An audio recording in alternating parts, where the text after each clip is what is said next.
हमारे साथ बातचीत करने के लिए हैं सुशील मोदी जी, भारतीय जनता पार्टी के वरिष्ठ नेता हैं, बिहार में डिप्टी सीएम रह चुके हैं, राज्यसभा सदस्य हैं। सर, कार्तिकेय सिंह पर एक बार फिर से आरोप लग रहा है कि वो दबाव डाल रहे हैं। उनकी राजीव रंजन की पत्नी ने लिखा है चीफ जस्टिस को पटना हाई कोर्ट के कि इसकी जांच कराई जाए।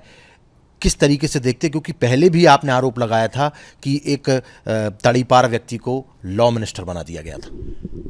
देखिए, राजू सिंह की पत्नी ने पटना उच्च न्यायालय के जो मुख्य न्यायाधीश उनको पत्र लिखा है कि 20 अगस्त को जेल के भीतर 4 लोगों को प्रवेश कराया गया और राजू सिंह को बुलाकर उन पर दबाव बनाया जा रहा था समझौता करने के लिए। ये तो मालूम ही था हम लोगों को कि कार्तिकेय सिंह 20 दिनों तक जो कानून मंत्री रहे तो अपने पद का दुरुपयोग करेंगे, तो नीतीश जी को तो तत्काल हटाना चाहिए था। नीतीश जी को मालूम था कि फरार हैं, उनको मालूम था कि ये अपहरण के मामले में वारंटी हैं, फिर भी उनका शपथ दिलवा दिया और उसके बाद उनको कानून मंत्रालय दिया गया, 20 दिनों तक बनाए रखा गया। और जब उनको ये एहसास हो गया कि कल बेल रिजेक्ट हो सकता है, तब उनका इस्तीफा लिया गया। तो ये तो पद का इससे बड़ा दुरुपयोग क्या हो सकता है कि आप अपने प्रतिद्वंदी या जिसने आप पर मुकदमा किया उस पर आप सरकारी साधनों का दुरुपयोग कर और आप दबाव बना रहे हैं कॉम्प्रोमाइज़ करने के लिए। तो उनकी पत्नी ने जो पत्र लिखा है, तो मैं निश्चित तौर पर बिहार सरकार और कोर्ट से भी आग्रह करूंगा कि पूरे मामले की जांच कराई जानी चाहिए। और देखिए, अब कार्तिकेय सिंह फरार हैं। मैंने उस दिन भी कहा था कि उनको फरार होने का मौका दिया जाएगा ताकि वो सरेंडर न करें, उनकी गिरफ्तारी की आवश्यकता न पड़े।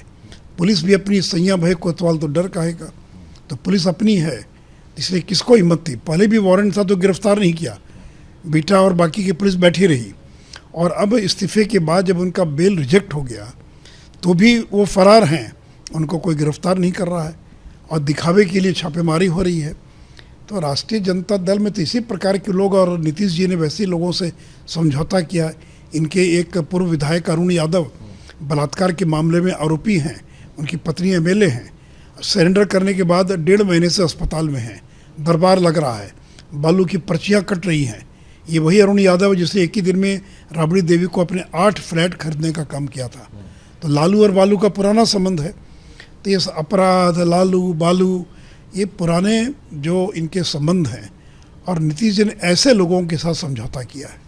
मतलब आप ये कहना चाहते कि वो दौर जो एक दौर था जब जो रक्षक होते थे वही भक्षक बने हुए थे बिहार में, और अपहरण का दौर चल रहा था, फिरौती का दौर चल रहा था, एक्सटॉर्शन चल रहा था, वो दौर फिर से लौट कर वापस आ गया है। लोग परेशान हैं, बिहार की जनता। देखिए, लोग डरे हुए हैं क्योंकि ये राष्ट्रीय जनता दल के जो मंत्री बने हैं, ललित यादव, सुरेंद्र यादव, रामानंद यादव, इनके जो एमएलए हैं रीतलाल यादव से लेकर एक से एक इनके बाहुबली माफिया डॉन जिसके नाम से इलाके के लोग थर थर कांपते हैं। कार्तिकेय सिंह, अनंत सिंह किस पार्टी के विधायक? आरजेडी के विधायक है जिनकी मेमोरी चली गई। तो आप ऐसे लोगों को लेकर ऐसे लोगों से आपने गठबंधन बनाया है। और आपने खुद कहा था जब आपने गठबंधन तोड़ा आरजेडी के साथ, तो आपने कहा था कि भ्रष्टाचार से जुड़े जो आरोप लगे तेजस्वी यादव पर, उनके बारे में उनको सफाई देनी चाहिए। और मेरी अंतरात्मा स्वीकार नहीं करती कि मैं ऐसे लोगों के साथ काम करूं। आज उन्हीं के साथ आपने समझौता कर लिया। तो इसलिए देखिए, नीतीश जी जो बोलते और जो कर रहे हैं उसमें ज़मीन आसमान का फ़र्क है। इसलिए बिहार की जनता उनको माफ़ नहीं करेगी। उन्होंने बिहार को फिर से पुराने दौर में पहुंचाने का काम किया। लेकिन अभी तो वो अब दिल्ली आ रहे हैं और राहुल गांधी से भी मुलाकात करेंगे, राष्ट्रपति उपराष्ट्रपति से भी मुलाकात करेंगे, लेकिन विपक्ष को एकजुट करने की कोशिश कर रहे हैं वो 2024 के मद्देनज़र। क्या लगता है आपको, मतलब सिर्फ महत्वाकांक्षा के चलते बिहार को ताक में रख दिया गया? देखिए, वो कुछ एक नहीं कर पाएंगे। वो क्या अरविंद केजरीवाल कांग्रेस को बैठा पाएंगे? क्या ममता बनर्जी और कांग्रेस और सीपीएम को एक कुर्सी एक टेबल पर बैठा पाएंगे?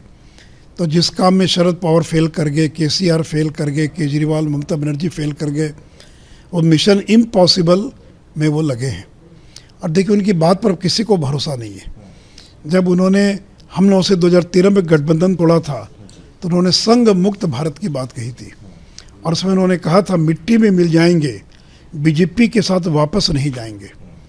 तो 13 में कहा वापस नहीं जाएंगे, मिट्टी में मिल जाएंगे। 17 में फिर हमारे साथ आ गए और फिर अब 2022 में 5 साल के बाद कर रहे हैं कि हम दोबारा बीजेपी के साथ नहीं जाएंगे, हमसे गलती हो गई। मांझी जी के साथ गए और फिर 7 महीने के बाद उनको हटाकर खुद मुख्यमंत्री बन गए, तो फिर बयान दिया कि मैंने गलती कर दिया, मुझे मांझी को मुख्यमंत्री नहीं बनाना चाहिए था। और यही जब उन्होंने लालू यादव से गठबंधन किया और जब तोड़कर हमारे साथ आए, तो उसमें उन्होंने क्या कहा था, उन्होंने कहा कि जब से आरजेडी के नेताओं पर भ्रष्टाचार के आरोप लग रहे हैं, मैं उनसे कह रहा हूं कि वो कम से कम आरोपों के बारे में अपनी सफाई तो दें। तो क्या नीतीश जी, तेजस्वी यादव ने सफाई दे दिया? और फिर ये भी कहा नीतीश जी ने कि सरकार बेनामी संपत्ति पर कार्रवाई करे। मैंने नरेंद्र मोदी से अपील की थी जब नोटबंदी लागू हुई थी, मेरे सहयोगी पर बेनामी संपत्ति का आरोप लग रहा है, ऐसे में उनके साथ कैसे रह सकता हूँ। तो जिस नीतीश कुमार ने इस प्रकार का बयान दिया कि मैं फाइनेंशियल इम्प्रोप्राइटरी के साथ वाले लोगों के साथ मैं कैसे रह सकता हूँ, फिर उन्हीं से हाथ मिला लिया। तो कभी कहते हैं बीजेपी के से हाथ नहीं मिलाऊंगा, मिट्टी में मिल जाऊंगा, कभी कहते हैं लालू से हाथ नहीं मिलाऊंगा, मिट्टी में मिल जाऊंगा। तो इनकी कोई विश्वसनीयता समाज में नहीं बची है। लोग इनको ये समझते हैं, बड़ा खराब शब्द है जिसको रंगा सियार बोलते हैं, बगला भगत बोलते हैं। तो लोगों को भरोसा नहीं कि व्यक्ति कब क्या करेगा, कब पलटी मार देंगे, किधर जाएंगे, नहीं जाएंगे। तो राजनीतिक विश्लेषक तो ये भी कह रहे हैं कि 2024 के पहले एक बार फिर से पलटी हो सकती है, कुछ और भी हो सकता है। कि देखिए, एक बार इस बार यदि बीजेपी के पास आएंगे तो क्या बीजेपी के पास आने, बीजेपी में तो वापस लेने का सवाल ही पैदा नहीं होता है। इसलिए वो गलती करे ना करे, बीजेपी का दरवाजा सदा सदा के लिए इनके लिए बंद हो चुका है। इन्होंने एक बार नहीं 2-2 बार हम लोग को धोखा दिया। और लालू यादव भी बहुत सतर्क हैं। लालू यादव को भी ये मालूम है कि ये व्यक्ति कभी भी धोखा दे सकता है।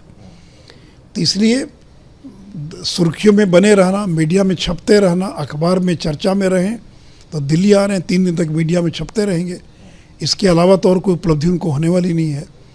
तो इसलिए उनके लाख प्रयास के बावजूद भी वो नरेंद्र मोदी के कद को छोटा नहीं कर पाएंगे। बहुत बहुत धन्यवाद हमारे साथ बातचीत करने के लिए। वीडियो जर्नलिस्ट रोहित के साथ Himanshu Tiwari, Republic media network, Delhi.